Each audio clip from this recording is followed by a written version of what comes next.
Halo, selamat pagi. Perkenalkan, saya Zombi Saputra. Ya. Saya di karyawan kantor ini sebagai seorang akuntan. Kenapa kamu memilih kantor ini? Sebenarnya saya pasrah ya, nggak ada kerjaan lain, tapi karena kantor ini membuka lowongan sebagai akuntan, jadi saya pengen ikutan. Oh begitu. Saya dengar-dengar kantor kamu sebelumnya toksik ya, kurang baik ya. Kalau dibilang toksik sih Pak, ya banget gitu. Masalahnya dulu bos saya kayaknya kurang ajar gitu. Saya lagi tidur di WhatsApp gitu untuk ngerjain desain grafis. Padahal sebenarnya saya nggak bisa desain grafis, Pak. Skill apa yang kamu miliki yang bisa kamu tawarkan pada kami? Saya bisa suara perut, Pak. Gimana tuh?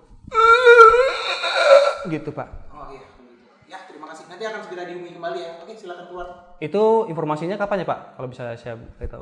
Paling besok diberi kabarnya. Terima kasih ya, Bapak ya.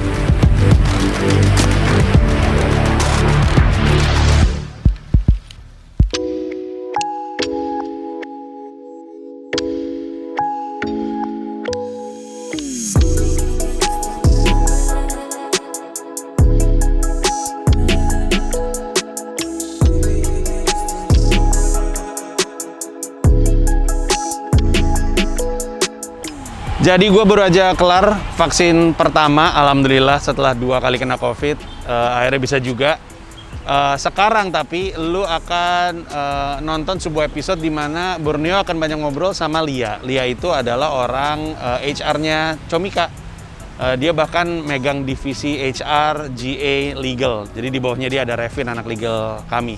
Nah, nanti dari obrolan Borneo dengan Lia, lo akan cari tahu soal apa prinsip-prinsipnya Comika dalam meng-hire seseorang, apa yang jadi fokus dalam dunia HR-nya kami.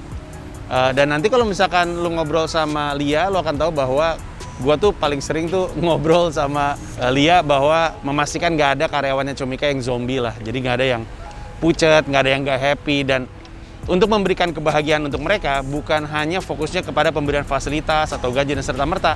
Termasuk di dalamnya itu adalah melepaskan mereka ketika mereka ngerasa udah waktunya untuk tumbuh lebih besar daripada yang Comika bisa berikan.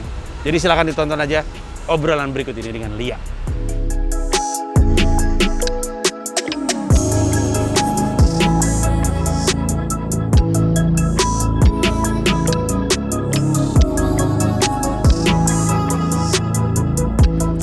Selamat datang di Weekly Vlog 0044-nya Mas Panji. Kali ini sama gue, Nurul Amalia, sebagai HR di Comika.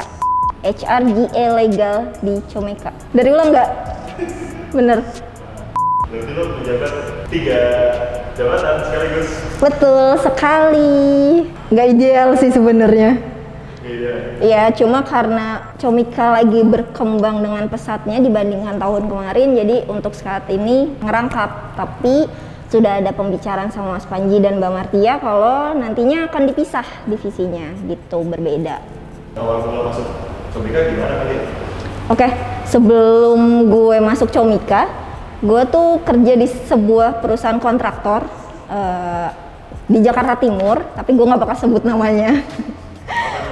Gak apa-apa. Jadi gue kerja di situ dari 2015, Januari 2015 sampai 2019 akhir. Awalnya itu gue sebagai admin di sana. Lalu setelah setahun jadi admin, gue dipercaya sama Dirut sama HR-nya juga untuk naik jabatan jadi sekretaris direktur utama di sana.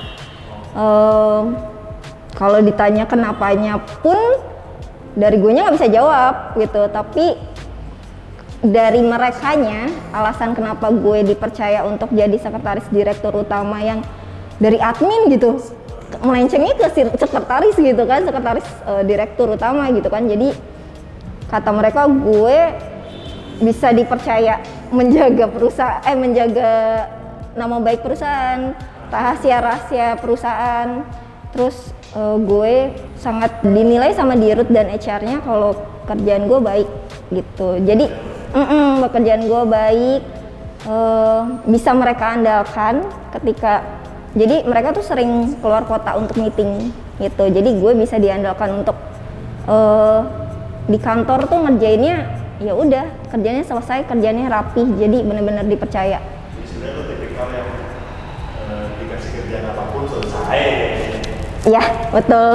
Anaknya nurut-nurut aja gitu. Iya bener-bener, anaknya nurut-nurut aja. Terus sampai akhirnya di 2018 itu gue masuk rumah sakit untuk pertama kalinya.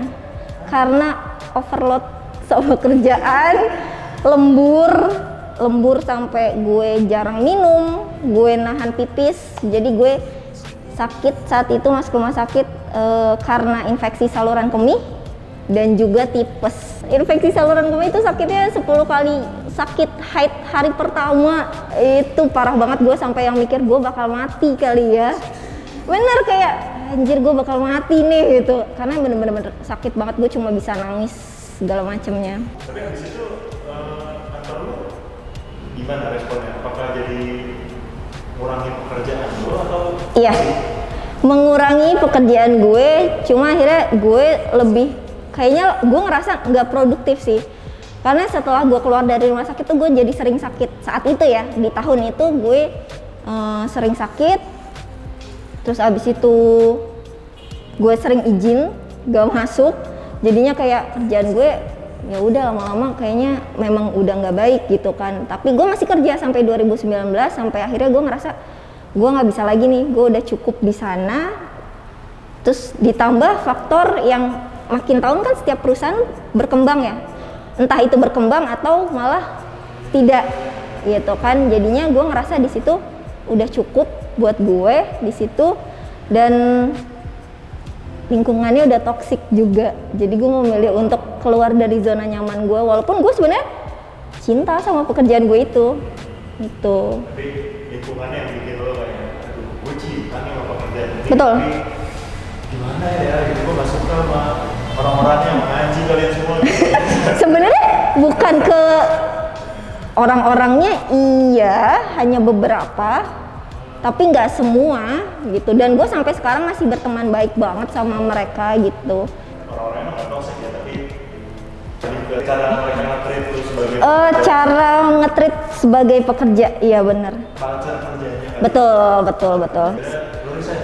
Gue resign di tahun 2019 akhir, terus gue sempet ya udah istirahat dulu tuh. Januari, Februari, Maret gue ngeliat Titian, anak Comika juga, pasti sering disebut sama Mas Panji. Dia, jadi gue kenal sama dia udah lama, dari 2015 ketika gue traveling, dia ikut temen gue, jadi dia temennya temen gue. Nah kita temenan tuh di Instagram, tapi nggak deket, biasa aja. Terus gue ngeliat dia update poster lowongan, akhirnya gue coba, gue tanya dulu sih, Tian ini masih kebuka nggak ya lowongannya? Oh masih mbak, coba aja gitu kan.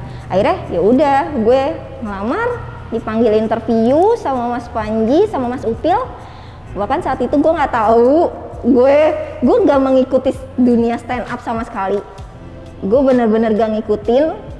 Terus gue ngelamar, ya aneh aja nggak sih gue ngelamar ke perusahaan yang gue nggak tahu dunia stand up gitu. Bahkan gue nggak ngikutin Mas Panji. Tidak juga awalnya. Waktu lu ngelamar, lu tau gak bosnya itu Panji Pragiwaksono? Tahu dari updatean Titian. Jadi Titian pernah update soal Mas Panji. Interview tuh lucu banget sih. Dia nanya, lo tahu nggak perusahaan ini perusahaan apa? Gue sebelum di interview search dulu dong ya kan, nyari tahu. Terus habis itu gue jawab apa gue lupa. Tapi dia bilang ini, ya lo salah. Ini tuh perusahaan isinya narkoba semua. Enggak, dia sambil bercanda gitu kan. Akhirnya kan setelah gue kerja di Comika, dia ngasih tahu dia tuh kalau interview ngukur kebaperan atau ketersinggungan orang tuh bercandanya gimana sih. Nah di situ emang dia bercanda gitu. Guys, nggak ada ya narkoba di sini, sorry.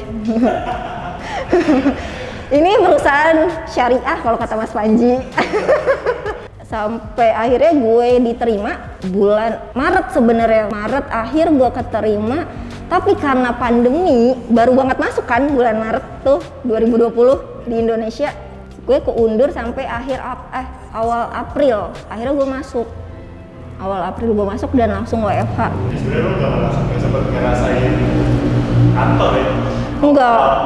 Enggak sama sekali. Bener-bener itu berapa bulan WFH. Gue sebagai GA, General Admin di situ pertama kali di Comika. Terus yang tadinya hanya General Admin, terus gue 1 tahun, pas banget gue 1 tahun, terus gue diminta sama Mas Upil sama Mbak Martia untuk megang jabatan itu, jabatan HR GA Legal. Kaget, karena kenapa gue? kenapa gue dan apa yang bikin mereka percaya sama gue itu sih sebenarnya. Udah pernah nontonnya belum? Belum sih sampai saat ini. Bener-bener lempeng banget ya. Sebenarnya sempet nanya, cuma kayaknya nggak dapet jawaban pastinya sih. Lebih ke, kalau nggak salah inget ya, Mas Upil pernah bilang, ya gue kerjanya lurus-lurus aja gitu. You became a stranger.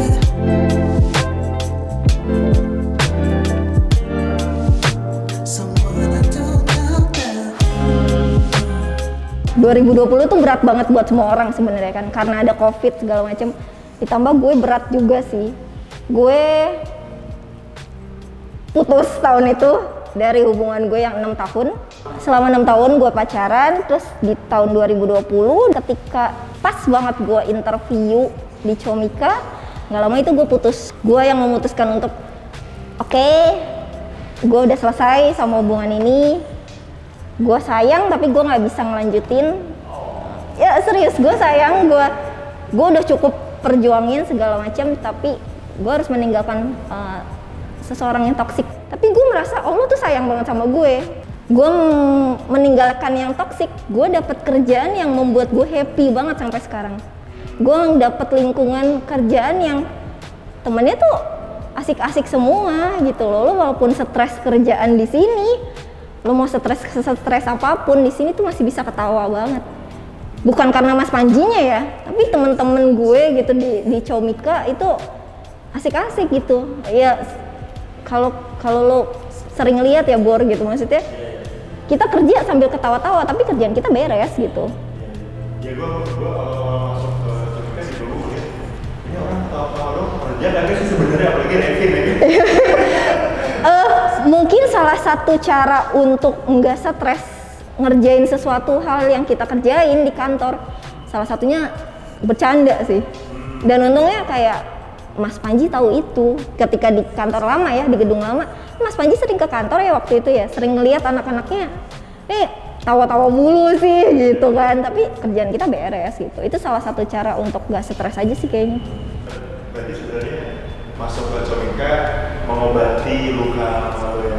Aduh, proses healing ya. Oh iya, proses healing. Iya, proses healing gue di sini sampai nggak bisa, kalau dibilang nggak bisa nangis, bukan sih. Lebih ke gue lupa gue punya sakit hati yang sebegitu besarnya. Karena gue udah terlalu happy sama hidup gue yang sekarang. Sama gue belajar untuk bahagiain diri gue dulu. Gue sayang sama diri gue dulu gitu. Dengan cara gue kerja di sini kayaknya emang bener kayak bikin gue, oh lo harus lebih sayang sama diri lo sendiri, jadi lakuin apapun yang lo mau gitu. Dan gak pernah terulang tuh ya, kayak yang waktu di kerjaan sebelumnya kan lo sampai lupa minum, sampai lupa hal-hal yang menyangkut personal lo. Jadi di pekerjaan sekarang tuh malah justru ditata ya. Iya gitu. Malah kalau di Comika tuh gue kalau di kantor lama gue jam 5 itu udah gue mau balik, gue nggak mau lembur, gue mau balik. Pokoknya gue sampai gue sama teman-teman gue tuh suka ngumpet buat gak disuruh lembur. Jam 5 pokoknya gue mau balik, udah jangan ganggu gue gitu. Kalau di sini bedanya kayak nggak mau pulang gitu. Kita suka pulangnya abis maghrib, abis isya segala macem. Memang nunggu azan juga kan, sholat dulu segala macem. Lebih di sini lebih kayak ya udah rumah kedua gue kayaknya gitu. Saking dekatnya, saking lu nyamannya gitu ya. Betul. Suasana kerja yang dibangun sama semua orang di Iya, sini, benar. kita semua kerjanya jadi santai gitu. Santai, ya happy. Dari kantor dengan kapasitas yang sangat kecil, Kecil banget ya. sehingga sekarang lu sedang berada di sebuah kantor 3 lantai. Yang besar banget, yang sampai kalau teriak-teriak kayaknya nggak kedengeran ke samping deh. Apa rasanya? Kebanggaan seperti apa yang lo rasakan? Oke, perbedaannya tuh kelihatan jelas banget sih.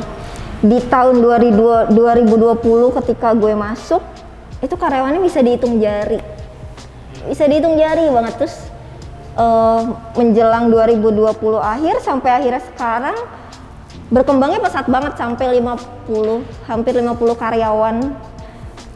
Kayak yang wow, ini secepat ini gitu loh berkembangnya. Bahkan 50 karyawan pun lu aja masih pegang jabatan ya. Iya, gue Itu pun belum memenuhi requirement yang sesungguhnya. Iya, betul. Yang mana masih butuh banyak orang, lebih banyak orang lagi. Betul, pasti akan lebih banyak. Ketika kita makin berkembang pasti akan makin banyak juga. Betul. Sampai karena angkatan COVID kali ya, saking banyak ya karyawan, kalau gue lebih memang kenal gitu. Tapi teman-teman gue belum tentu nih. Yang ini yang mana sih? Yang namanya ini yang mana sih? Jadi kayak kita nggak pernah ketemu nih. Pengen cepet-cepetnya. Ya udahlah COVID udahan gitu loh. Biar kita biar bisa kenal semua, ketemu nggak cuma lewat Zoom segala macemnya gitu. Walau tuh kadang back office ya, lebih seneng kerja di kantor dibandingkan di rumah. Kalau di rumah, gue masih suka lupa minum, bahkan gue aktifin aplikasi pengingat minum gitu. Tapi kalau di kantor, gue lebih tertata. Gue makan nggak telat, gue minum nggak telat, selalu minum segala macem. Terus ya udah lebih happy sama kerjaannya kalau di kantor gitu. Karena bareng-bareng, karena suasananya juga mungkin.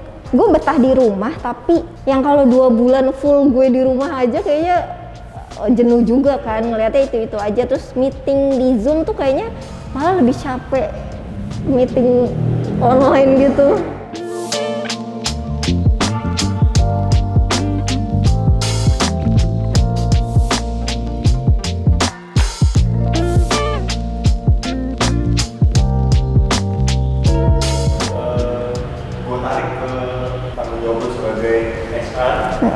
GA General Admin sama Legal. Lo kan bukan datang dari human resource. Jauh banget gak sih? Cara lo mengakselerasi itu gimana? Dari yang tadinya bukan HR, sekarang ambil sebagai HR. Satu pertama kayak gak tahu ya, lompatan hidup gue kayaknya banyak banget gitu, dari admin, sekretaris dirut, admin lagi, terus HR gak pernah kebayang sama gue gitu kan. Tapi ketika seseorang mempercayakan ke gue, berarti gue harus bisa, walaupun sebenarnya gue belum bisa. Gue harus mampu ketika gue masih belajar itu gitu kan. Pelan-pelan masih didampingin sama Mas Panji, kayak awal-awal untuk interview segala macem itu didampingin Mas Panji, ngelihat cara interview orang gimana. Terus habis itu didampingin Mas Angga juga, didampingin Mbak Martia segala macem. Jadi emang benar-benar enggak dilepas gitu aja gitu. Iya benar, dituntun pelan-pelan sampai akhirnya bisa dilepas. Iya. Misalnya kayak orang belajar jalan gitu. Iya. Sekarang sih gue bisa, udah bisa interview sendiri segala macamnya gitu. Bener kata Bang Ben. Jadi Bang Ben waktu interview kemarin di episode sebelumnya, dia bilang no man left behind. Jangan tinggalin teman-teman lo, rekan kerja lo di belakang. Kalau ada yang pace-nya nggak sama lo, Betul. itu dituntun. Jangan Betul. lo pengen lari sendiri. Kalau ada teman lo yang baru belajar jalan, tuntun dulu sampai dia bisa jalan. Iya. Terus baru ketika udah sama-sama bisa jalan, dia pelan-pelan sama-sama bisa belajar lari. Benar. Terus ada perusahaan majunya bareng-bareng. Benar. Salah satunya kan Mas Panji mempercayakan gue jadi HR itu untuk memastikan gak ada zombie di kantor ini kan.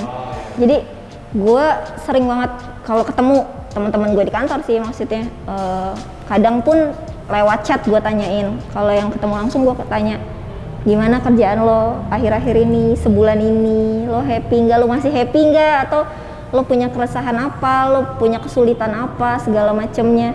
Karena kita lagi lari, Bor. Bener kata lo, kita tuh lagi lari gitu, pace-nya tuh kenceng gitu loh. Gue takut teman-teman gue atau bahkan gue nggak bisa ngikutin itu gitu loh. Dan itu memastikan itu juga sih, itu mereka terbebani nggak sih sama kerjaannya, mereka stres gak sih, apa yang kalau misalkan stres tuh hal apa yang mereka lakuin gitu. Strategi apa kalau ada karyawan atau teman-teman kita di sini yang dirasa ini lagi berat banget, lagi terbebani banget sama yang dia kerjain, strategi lo kayak gimana?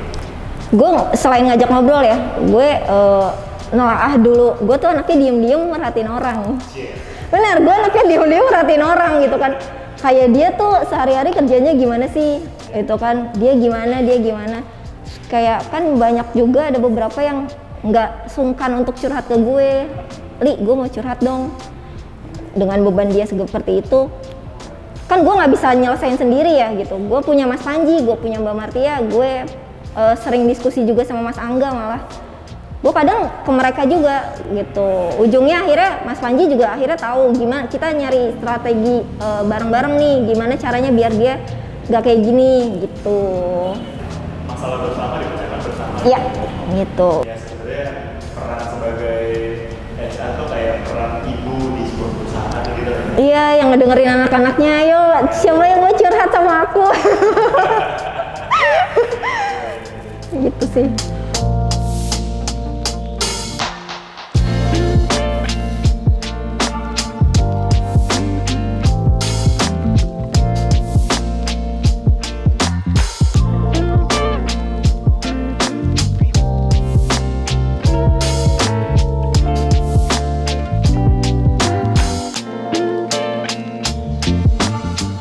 Tadi habis ngobrol sama komandan security untuk masalah keamanan markas. Karena kan kita udah mulai WFO, akan renovasi juga selama 2 bulan ke depan, jadi perlu keamanan yang menjaga markas. Dan selanjutnya sih tentunya. Nah, gue sebenernya jadi penasaran, lo pernah ngalamin pengalaman-pengalaman unik waktu mulai jadi HR nggak? Mulai jadi HR, banyak sih. Banyak. Biasanya lucu-lucu nih. Lucu. Salah satunya mungkin ketika filter lamaran untuk lowongan gitu ya. Yang lucu tuh waktu itu ada, gue lupa kalimatnya kayak gimana, tapi dia di body email tuh bilangnya gini, gue juga nggak suka kucing, gue nggak nge-follow KKI, gue nggak nge-follow Aldi Taher, gue juga nggak kepikiran untuk keterima di Comika. Jadi kayak menurut gue, ini orang iseng doang kali ya gitu, kurang lebih sih kata-katanya kayak gitu. Terus ada, itu gue sampai yang ngakak banget kan bacanya, anjir ini hiburan banget sih dikala gue lagi ngefilter gitu kan. Terus ditambah ada juga tuh banyak lamaran yang masuk, tapi itu kadang suka nggak mereka cek lagi kali ya, mereka jadi ngirimnya dalam bentuk Word. Terus abis itu kepada YTH HRD, nama PT-nya bukan PT kita. Terus kayak, lo niat gak sih ngelamar di Comika gitu dengan lo nggak dicek dulu. Terus ada yang CV, foto orang, gue nggak tahu itu foto siapa yang di bawah. Terus dia tiban sama foto dia. Jadi foto yang di belakangnya tuh foto orang. Terus ditiban foto dia, itu anjir. Ini gak masuk akal di gue, jadi muka lu glow up atau gimana sih? Gue sampai yang ngomong ke Revin kan, ngasih tahu, Vin lo lihat deh ini lucu banget, karena bagi gue itu lucu sih. Terus kayak interview gitu kan, gue selalu belajar dari Mas Panji, ngukur seberapa sih dia bisa diajak bercandanya, tingkat ketersinggungannya selalu gue tanya juga. Nanyanya, seberapa tersinggungkah lo kalau misalkan temen lo bercanda yang kelewatan? Oh, lo nanya langsung gitu ya? Nanya langsung Nggak, gue. Kalau Mas Panji kan ngetes kan? Oh iya, kalau gue nanya sih. Oh, iya. Terus habis itu ya banyak juga yang jawab, enggak sih, saya biasanya nggak baperan gitu-gitu. Tapi kan kita nggak tahu ya. Belum lama gue interview buat anak fisikal yang sekarang dipegang Aya kan. Oh, pas sekarang Ayah. Ya, sebelumnya tuh ada. Jadi gue ngasih tugas dulu nih untuk yang mau diinterview. Dia nulis fisikal itu bukan pakai F, pakai P, fisikal. Jadi atasnya dia nulis fisikal, tapi tengah-tengahnya dia nulisnya P, fisikal. Dan pas interview pun dia begitu. Terus gue kan yang, tapi harusnya lu bisa lebih hati-hati nggak sih, teliti nggak sih gitu loh. Karena kan lu udah tahap interview segala macamnya gitu. Kenapa ya menurut orang tuh bisa nggak tahu cara ngelamar kerja? Apa karena sebenarnya nggak ada yang ngajarin cara ngelamar kerja, atau sebenarnya Harusnya kan itu basic banget sih ya. Iya. Ketika lo melamar ke suatu perusahaan, lo harusnya teliti dong. Oh ini nama perusahaannya ini, lo nyari tahu dulu lah minimal gitu. Tapi tuh enggak, kayak banyak kan kayaknya nyepelein. Asal-asal mau dapat kerja aja deh kayaknya. Asal ngelamar aja lah, yang penting gue ngelamar nih gitu. Tapi itu poin penting sih sebenarnya. yang dilihat pertama dari HRD itu ya? Iya, kalau lo lihat video Mas Panji yang pelamar apa sih, tolol ya? Oh, gue lupa tuh di situ. Oh iya, cara melamar agar gak dibilang tolol itu mungkin bisa lo tonton sih di video Mas Panji. Nih banyak nih gue ngeliat orang di kolom komen Mas Panji, di kolom komennya Comika nyari pekerjaan gitu. Mereka komen, Bang, kemana ya mau ngelamar di Comika, atau gimana ya cara bisa masuk ke Comika? Lo sendiri sebagai HR, lo ada saran nggak untuk mereka-mereka yang mau masuk ke Comika untuk setidaknya bisa dilirik sama lo? Gue nggak mencari yang ganteng ya. Pertama banget sih ketika lo ngelamar ya via email itu ya, usahain subjek jangan kosong, body email jangan kosong. Basa-basi juga sebenarnya nggak apa-apa ya? Basa-basi nggak apa-apa. Misalkan Dear HRD Comika, misalkan gitu ya. Berikut terlampir CV saya bla bla bla bla bla. Terima kasih. Itu udah bagi gue udah. Oh, oke, dia menghormati gue, artinya gitu. Terus jangan ragu untuk melamar, walaupun saat itu tuh kita udah nggak buka. Tapi kan biasanya Mas Panji masih posting ya di feed kan masih ada tuh. Nggak apa-apa, masukin aja. Siapa tahu nanti kita ngelirik kamu dari situ, akan ngefilter. Iya betul. Oh iya, jangan curhat juga di body email. Ada yang gue pusing banget, itu beneran ada. Itu panjang banget Bor, dia curhat soal hidupnya. Oke, nyebutnya sih nyebut Mas Panji ya, maksudnya semoga Bang Panji mendengarkan cerita saya ini gitu. Itu tuh bener kayak cerpen gitu kan, gue yang bacanya sampai oke. Bukan lagi sesi konseling gitu ya? Ya betul. Ya, maksudnya kita empati juga, cuma cara kita menerima pekerjaan bukan begitu. Bener, kita nggak nyari karyawan karena kasihan gitu. Jadi kita benar-benar nyari karyawan yang berkualitas. Dilihat dari profesionalismenya, dari attitude-nya juga, dari seberapa mudah tersinggungnya kalian. Karena di sini mulutnya sangat-sangat berpendidikan gitu. Sangat lah pokoknya. Berpendidikan sekali mulutnya di sini. Tapi asik banget kok. Contohnya salah satunya Mbak ini. Mbak ini. Kenalin dong. Kenalin dong, namanya siapa? Halo, Prati.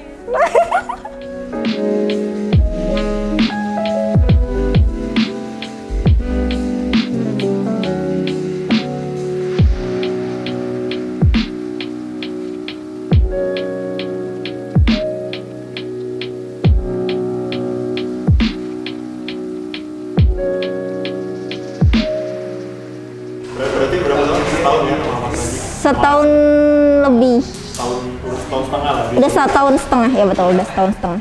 Lu udah ngeliat gimana cara Mas Panji nge-lead, ya kan? Udah ngeliat cara Mas Panji memimpin. Menurut lu sisi apa dalam diri Mas Panji yang bikin lo kayak ngeklik gitu? Kayak merasa, dia cocok nih jadi atasan gue, atau jadi leader gue. Oke. Yang pertama dia ngajarin banyak hal sih sebenarnya. Dari mulai yang sepele kali ya. Dari kata tinggal itu nggak boleh disebutin, yang memang benar-benar berpengaruh banget sih untuk kerjaannya. Yang akhirnya diganti masih harus gitu. Yang artinya kita lebih bertanggung jawab sama kerjaan kita dibandingkan kata tinggal itu kan.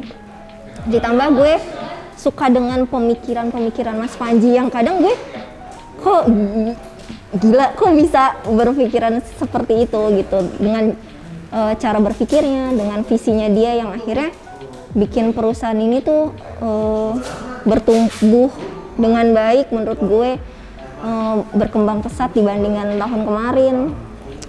Itu dia punya andil banyak banget sih menurut gue, salah satu pemimpin yang emang bisa dijadikan contoh gitu. Dan gue nggak tahu sih ya dia ragu atau enggak ketika dia ngasih suatu kepercayaan ke karyawannya gitu. Cuma dia tetap mendukung itu, dia tetap percaya untuk misalkan kayak gue ya jadi HR gitu, dia mempercayakan itu ke gue gitu, dan gue harus manfaatin kepercayaannya dia sih, maksudnya mempergunakannya dengan baik gitu. Perubahan apa yang lo rasain secara signifikan gitu? Banyak lebih suka ngelihat ke diri sendiri sih, kayak gue harus lebih banyak sabar karena gue bukan cuma memikirkan diri gue sendiri di sini, tapi gue memikirkan hampir semua orang gitu loh, hampir seluruh karyawan yang tadinya mungkin gue di kantor lama itu zombie, yang terakhir-terakhiran ya, maksudnya setelah yang gue masuk rumah sakit kan akhirnya gue kayak merasa nggak produktif gitu kan, udah malas-malesan, itu gue jadi zombie yang akhirnya di Comika sekarang gue memastikan teman-teman gue nggak ada yang jadi zombie kerjanya gitu. Tanggung jawabnya lebih besar juga sih, bertanggung jawab sama apa yang udah dipercayakan sama Mas Panji, Mbak Martia, Mas Upil ke gue gitu. Dan itu berdampak ke kehidupan personal juga. Iya, Gue sebenarnya masuk Comika seperti yang gue bilang ya, gue membantu proses healing dan juga ngebantu gue bersyukur sama apa yang gue punya. Gue ikhlas ngejalanin hidup gue segala macem. Gue capek, memang namanya orang kerja pasti capek dong gitu. Tapi gue lebih yang enjoy, yang nikmatin, yang belajar untuk sayang sama diri gue sendiri, enjoy sama apa yang gue kerjain lah pokoknya.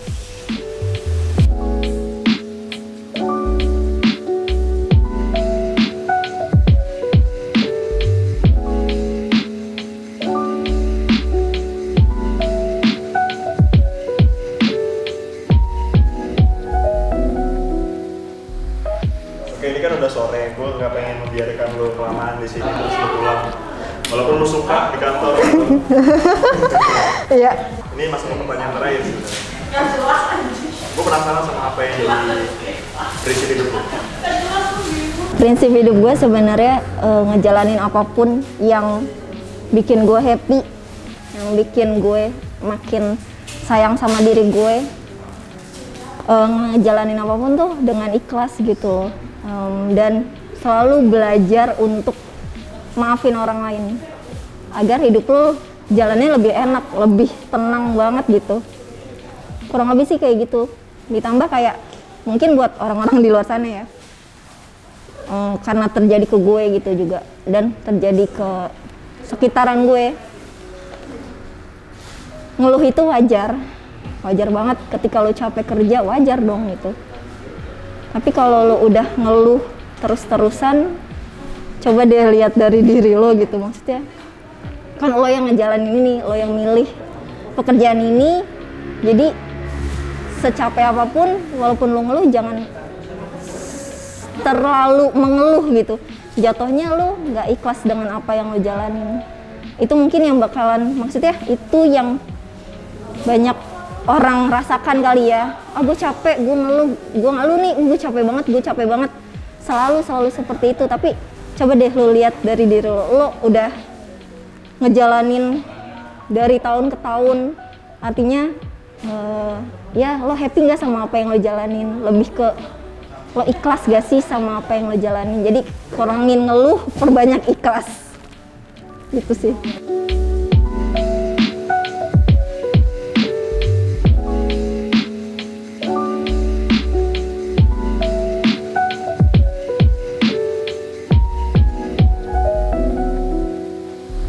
Terima kasih semuanya udah nonton Weekly Vlog 0044. Terus nonton ya. Nanti bakal ada teman-teman gue yang lainnya yang bakal di video ini. Terima kasih. Dadah.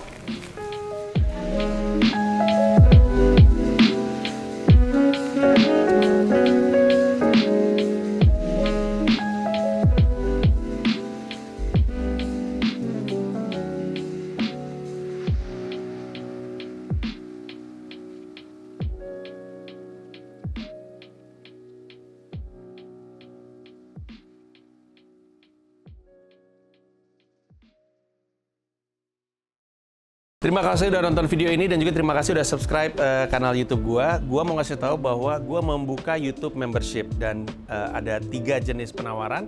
Ada 1 paham Rp30.000, ada 1 rasa Rp125.000, ada 1 jiwa Rp1,5 juta. Masing-masing punya manfaat-manfaat tersendiri. Ada konten-konten khusus yang gue siapkan untuk para member.